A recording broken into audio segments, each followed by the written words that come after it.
और आज भी हम बाबा जी से कह रहे थे भोलेनाथ जी से, बाबा धीरे धीरे भेजना इनको, यहाँ धीरे धीरे भेजना, आराम आराम से। बाबा संभालना, प्रशासन संभाल रही है, तू भी संभालना, धीरे धीरे संभाल। जब तुम्हारी संख्या बढ़ती है तो हमारा बीपी बढ़ता है।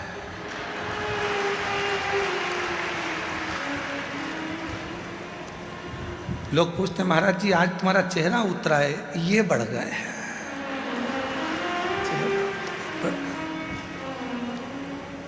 और हमारा जितना बढ़ता है उससे दुगना शासन प्रशासन का बढ़ जाता है। उनके रोज प्रतिदिन सद्विचारों से, सद्बुद्धि से, सदानंद के साथ इसको प्रेषित किया है।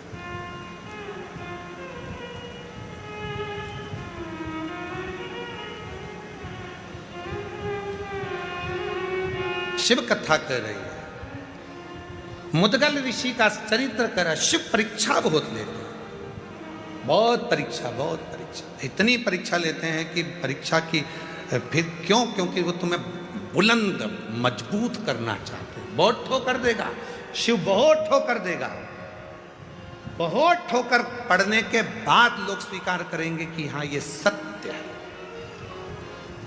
बहुत ठोकर पड़ेगी तब स्वीकार करेंगे। पहाड़ से किसी को ठोकर नहीं लगती, पत्थर कंकर से लोगों को ठोकर लगती है। इसलिए याद रखना, छोटी छोटी बातों से ही घर टूटता है। छोटी बातों को इधर से सुना उधर से निकाल दिया। परिवार को लेकर चलो, एक दूसरे के होकर चलो, मजबूत होकर चलो। एक बहुत बड़ा वायरस आज दुनिया में आ गया है, कोरोना से भी बड़ा है।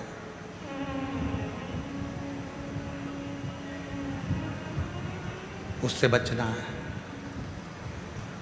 पूरी दुनिया में एक वायरस आया है और बहुत बड़ा वायरस है, उससे बचना है। वो कोरोना से भी बड़ा है, बर्बाद कर देगा तुमको। वो वायरस का नाम है क्या बोला, किसने बोला, कब बोला, क्यों बोला, मेरे लिए बोला, तेरे लिए बोला, किसके लिए बोला, क्यों बोला, कब बोला, कैसे बोला, सही में बोला कि गलत में बोला, मेरे लिए बोला। ये वो वायरस है जो तुम्हारे घर को भी और तुम्हें भी एक दिन बर्बाद करके रख देता है। ये वायरस तुम्हें भी बर्बाद कर देता है, तुम्हारे घर को भी बर्बाद कर देता, अपने आप को भी बर्बाद कर देता। क्यों? मेरे लिए बोला था, हाँ मेरे लिए। उसने बोला, कब बोला, कैसे बोला, क्यों बोला, किसने बोला, ये बोला ही वायरस है। कैसे बोला, उसकी इतनी हिम्मत, मेरे लिए बोला, कब बोला, ये वायरस है बहुत बड़ा। ये व्यक्ति को बर्बाद कर देता। और जिस दिन तुमने सोच लिया आग लगे बस्ती में अपन रहो मस्ती में, क्या किसको रोइए चादर तान के सोइए, वो वायरस दिमाग से निकल जाएगा। बोल दिया तो बोल दिया, जान दे अपन तो कड़ी चावल खाओ और श्री श्रीवाय नमस्ते जान दे, बोले बोले जान दे, क्या कर।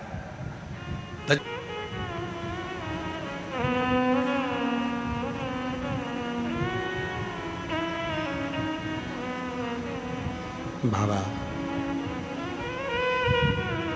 देव अधिदेव महादेव भगवान शिव, ओगड़दानी, त्रिकालदर्शी, कैलाशी, अविनाशी, भगवान शंकर की पवित्र कथा कह रही है। मुदगल ऋषि का चरित्र कह रहा है। महर्षि मुदगल जी की परीक्षा लेने के लिए भगवान ने एक रूप धरकर अतिथि कहा गया। 3 महीने से अन्न का दाना नहीं मिला था पूरे परिवार को। आज बैठे थे एक एक गासा लेकर भोजन करने के लिए। दरवाजे पर दस्तक दी, मुदगल जी भोजन कर रहे थे उठकर गए, दरवाजा खोला, क्या बात है, भूख लगी है मुझे, भोजन चाहिए, आओ बैठो। अपना भोजन का थाल उठाकर दे दिया, बाबा ये लीजिए, ये पतल आप भोजन करो।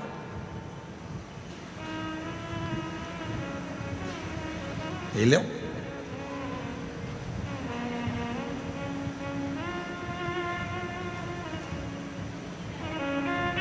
खाया भगवान भोलेनाथ ने, कहा पेट नहीं भराया। धर्मपत्नी ने कहा भी मैंने भोजन चालू नहीं करा, ये पत्तल आप लीजिए। 3 महीने बाद अन्न का एक निवाला मिल रहा था, शिवजी वो ले लिए। बेटे ने कहा बाबा हमारे पास ज़्यादा नहीं है, पर अभी मेरी भूख मिटी नहीं है। बेटे ने कहा ये मेरी पत्तल ले लीजिए। बहू की आंख से आंसू बह रहे थे, पापा पिताजी मैं अपना भोजन नहीं दूंगी, क्योंकि 3 महीने से मेरे पेट में एक अन्न का दाना नहीं गया। गर्भ में बच्चा है, उसको भी भोजन नहीं मिला। आपका नियम हम पूरा कर रहे हैं, पर ये मेरा हक में कैसे दूं? पति ने कहा अपनी पत्नी से, मुदगल जी का बेटा धर्म पत्नी से कहा, गर्भ में बच्चा उसने दिया है तो पेट भी वही भरेगा, तू तेरी पत्तल दे दे। धर्म पत्नी ने पत्तल आगे रख दी। भोले बाबा ने प्रसाद पाया, बाहर निकलकर मुदगल जी को लेकर गए और कहा तेरे घर कभी संपदा की कमी नहीं होगी और तेरे गोत्र में भी कभी संपदा की कमी नहीं।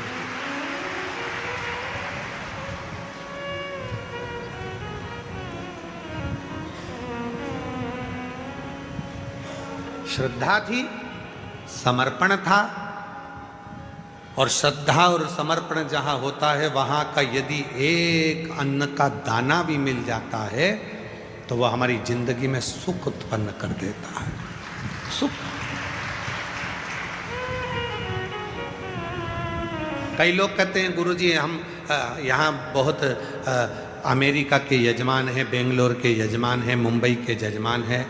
आप देखिए हमारे ये बड़े बड़े जिनके अमेरिका वाले जो मुख्य यजमान पद ग्रहण करे हैं, उनको उनके और भी जो अमेरिका की मेरी जीजी आई हैं, कहीं कहीं से आए हैं, कहीं बेंगलोर से आए हैं, सबकी बहुत विशाल विशाल काम है। अमेरिका में भी भारी काम है और जगह जगह पर काम है, और कहीं कपड़े वाले बैठे हैं तो उनकी फैक्ट्रियां हैं, तो कोई की शोरूम है, तो किसी का करोड़ों का काम है, किसी का करोड़ों का टर्नओवर है।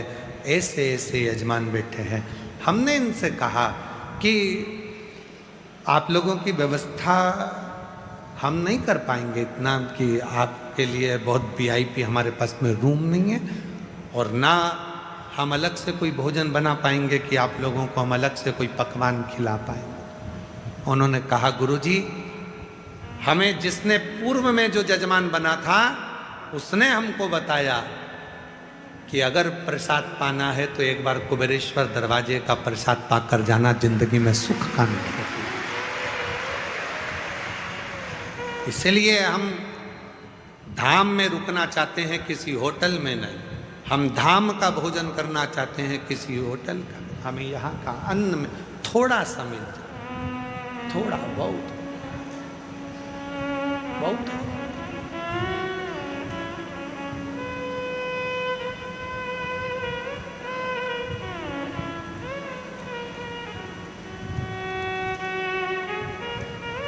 अब कल का प्रसंग है। कल एक बहुत बड़े अच्छे खूब धनिक सेठ आए थे। वो अब आए रात को तो उधर का भंडारा पूरा बंद हो गया, उसका विश्वास।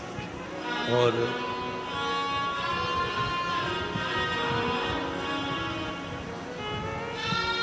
महादेव नमन चरणों में स्वीकार कीजिए।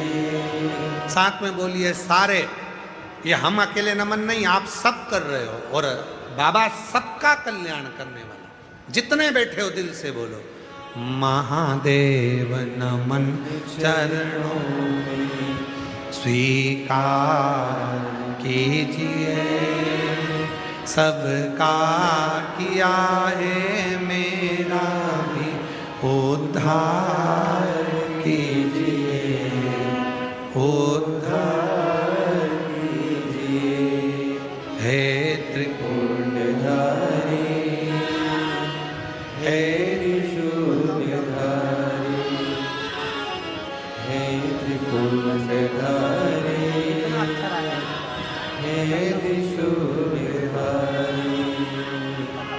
चरणों में तेरे बाबा जी पावन मेरे चारों धाम। माइक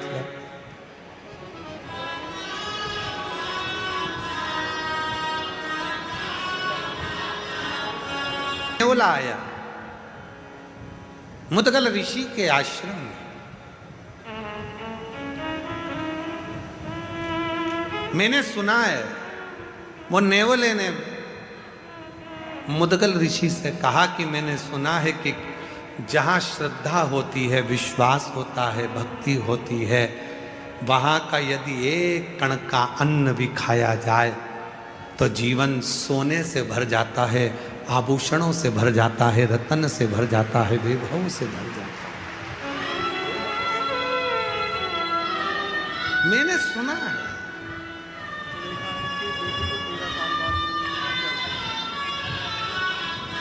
बेटी के यहाँ 13 साल के बाद बच्चा हुआ है। एक बार जोरदार मुदगल बाबा, मैंने सुना है कि नेवला बोल रहा है कि मैंने सुना है कि अगर जहाँ विश्वास है, जहाँ श्रद्धा है, जहाँ भक्ति है, जहाँ भरोसा है, जहाँ दृढ़ता है, जहाँ शिव नाम है, वहाँ का एक कण का मात्र अन्न भी खाया जाए तो जीवन स्वर्ण से भर जाता है। नेवला कह रहा है, मात्र खा लिया, उसका आधा शरीर सोने का हो गया, आधा शरीर। पुण्य का भाग आधा भी जरा मिल गया, अंश भी, तो सोने का शरीर। नेवला खुश हो गया, मैं आधा सोने का हो गया। मुदगल जी ने कहा, तुम आधे सोने के हुए, पूरे कब हो गए? उसने कहा, मैंने सुना है राजा युधिष्ठिर कुरुक्षेत्र में यज्ञ कर रहा है हस्तिनापुर में। उसने भी तो पुण्य कमाया होगा, उसके पुण्य का एक अंश खाकर आधा शरीर सोने का उसकी यहां बना लूंगा। नेवला गया हस्तिनापुर में, राजा युधिष्ठिर यज्ञ कर रहे थे और उनके घर का थोड़ा सा भाग खाया, पर शरीर आधा सोने का हुआ ही नहीं, आधा की आधा ही रहा, आधा शरीर सोने का हुआ ही नहीं। नेवले ने कहा युधिष्ठिर से, महाराज यज्ञ करना सरल है, अनुष्ठान करना सरल है।